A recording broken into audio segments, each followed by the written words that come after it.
Des supporters MAGA qui brûlent leur casquette rouge, le directeur adjoint du FBI qui menacerait de démissionner, le camp de Donald Trump se fracture et tout ça à cause d'un vieux scandale, l'affaire Epstein. On fait le point. Jeffrey Epstein, c'était un milliardaire new-yorkais mondain accusé de trafic sexuel de mineurs et de pédocriminalité dans les années 2000. Et si je parle de lui au passé, c'est parce qu'il a été retrouvé pendu dans sa cellule avant même le début de son procès en août 2019. L'histoire aurait pu s'arrêter là, sauf que sa mort entraîne encore aujourd'hui d'innombrables théories complotistes. Donald Trump, qui avait parfois été aperçu aux côtés de Jeffrey Epstein, sans qu'on sache vraiment la nature exacte de leur relation, a toujours promis pendant la campagne de faire toute la lumière sur l'enquête. Et plus précisément sur un élément qui alimente le plus de théories, bien qu'il ait été démenti par le FBI. Une prétendue liste des clients d'Epstein, censée mettre en cause des personnalités influentes. En février, la procureure générale Pam Bondi a elle-même entretenu cette théorie en affirmant que la fameuse liste était posée en ce moment même sur son bureau. Sauf que la semaine dernière, rebondissement. Pam Bondi fait volte-face en affirmant que Jeffrey Epstein s'est bel et bien suicidé et que sa liste de clients, elle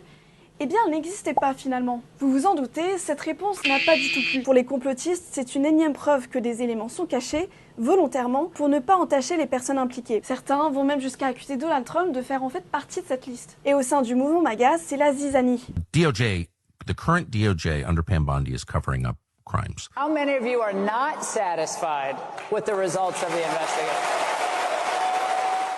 Toutes ces voix influentes chez les MAGA, qui sont normalement les premières à défendre le gouvernement Trump, eh bien elles se retournent contre lui et critiquent ouvertement ce manque de transparence. Beaucoup font désormais pression et réclament la publication de l'intégralité des dossiers sur Jeffrey Epstein. Et le président dans tout ça, Donald Trump, a tenté tant bien que mal d'éteindre la polémique ces derniers jours. It's all been a big hoax. It's perpetrated by the Democrats, and some stupid Republicans and foolish Republicans fall into the net.